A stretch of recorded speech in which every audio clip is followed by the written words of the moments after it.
Telinga adalah bagian tubuh yang harus kita jaga kebersihannya. Dan biasanya kita menggunakan cotton bud untuk membersihkan telinga kita.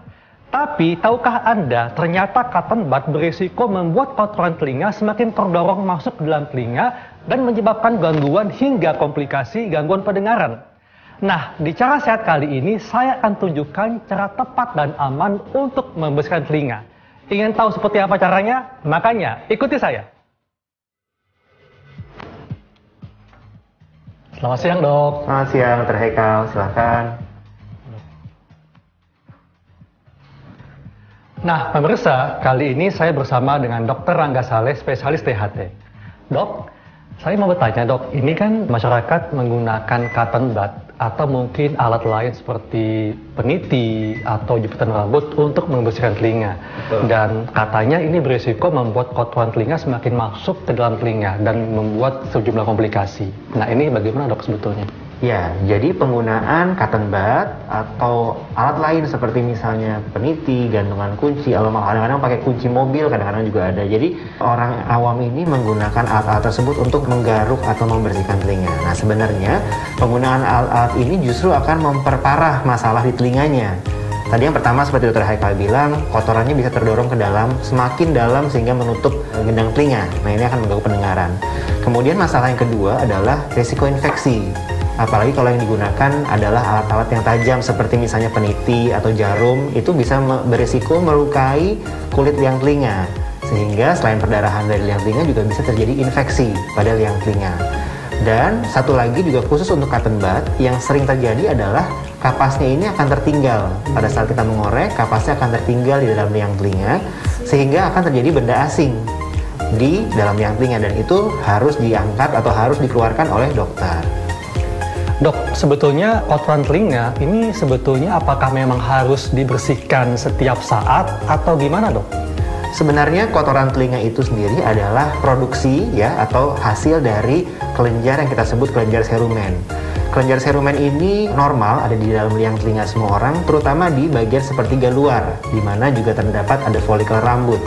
Nah, kelenjar cerumen ini menghasilkan kotoran telinga yang tujuannya sebenarnya adalah untuk melindungi liang telinga itu sendiri, baik dari infeksi maupun juga dari jamur. Selain itu juga dengan adanya kotoran telinga atau cerumen ini, maka proses pembersihan diri dari si liang telinga, jadi liang telinga ini kita bisa membersihkan dirinya sendiri, namanya sistem self cleaning. Dengan adanya cerumen, maka sistem self cleaning ini akan menjadi lebih lancar. Oke, Dr. Haikal, jadi kalau misalnya kita ingin menjaga kebersihan telinga di rumah gitu ya, sebenarnya cukup hanya dengan menggunakan handuk. Jadi misalnya Dr. Haikal baru setelah mandi gitu ya, ada rasa seperti basah, nah kita bisa menggunakan handuk untuk membersihkan hanya sepertiga luar dari liang telinga. Jadi caranya adalah kita dengan menggunakan jari telunjuk, kemudian ini ditutup dengan handuk. Baru setelah itu, mohon maaf ya Dr. Haikal, saya contohkan ya. Jadi ini baru kita tarik sedikit dan baru ini kita masukkan ke dalam telinga sini. Nah, dengan demikian handuk ini akan menyerap air yang masuk ke dalam liang telinga tanpa harus melakukan pengorekan dengan cotton bud. Untuk melakukan cek 6 bulan sekali, ini sebetulnya apa saja yang dicek untuk telinga kita? Oke. Yang pertama adalah kita akan lakukan pemeriksaan dulu dengan melakukan pemeriksaan otoskopi. Jadi kita dengan menggunakan lampu ini kita akan memeriksa apakah terdapat kotoran. Nah, dan juga kita bisa lihat apakah ada masalah di gendang telinganya. Ya. Kebetulan Dr. Haikal nggak terlalu banyak sih kotorannya, hanya sedikit aja.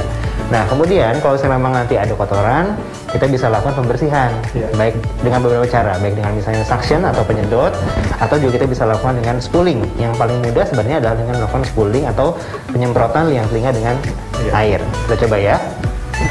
Nah, kalau untuk cerumen yang jumlahnya sedikit, sedang, atau banyak itu akan berbeda tekniknya, Dok? Betul. Selain itu juga dipengaruhi dari konsistensi cerumen itu sendiri. Oke, kalau keras dia? Kalau keras itu kita bisa gunakan spooling.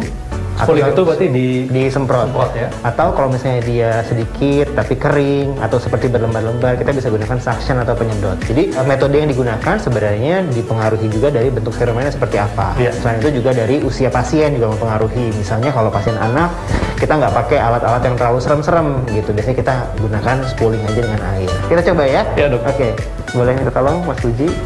Iya. Oke, jadi kita menggunakan spuit atau semprotan suntik tapi tanpa jarum.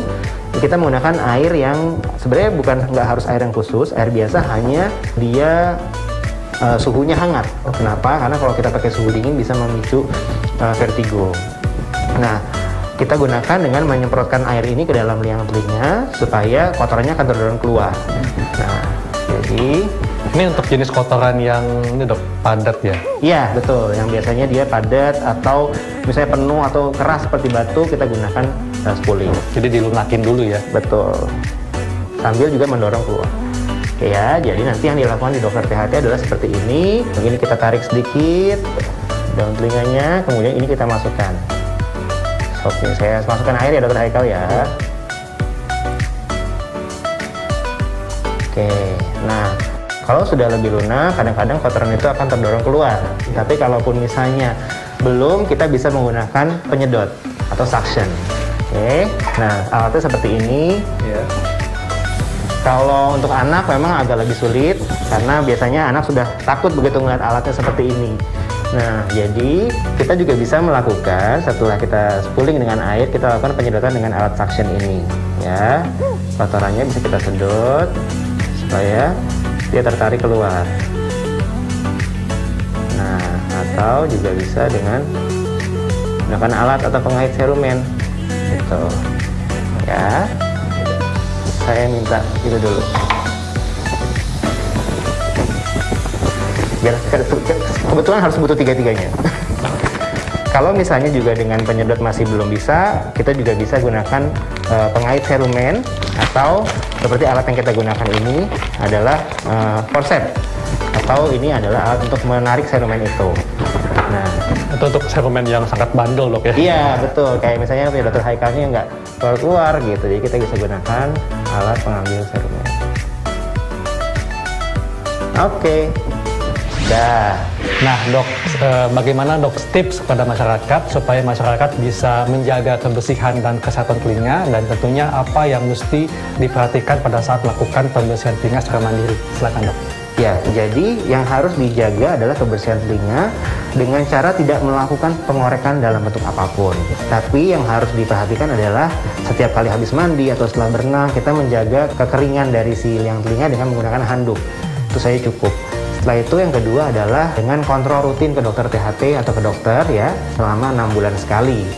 Nah, dengan demikian kita bisa follow up atau kita bisa mengevaluasi apakah ada kelainan. Karena seringkali kelainan di telinga itu gejalanya sangat ringan sehingga masyarakat tidak sadar dan baru ke dokter setelah penyakitnya sudah lebih parah. Nah, jadi penting bagi masyarakat untuk kontrol rutin ke dokter atau dokter THT selama 6 bulan sekali untuk dilakukan pemeriksaan telinga.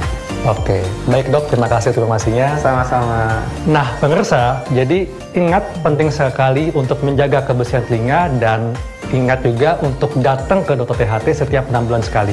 Cara sehat dimulai dari hal sederhana dan mulailah dari sekarang.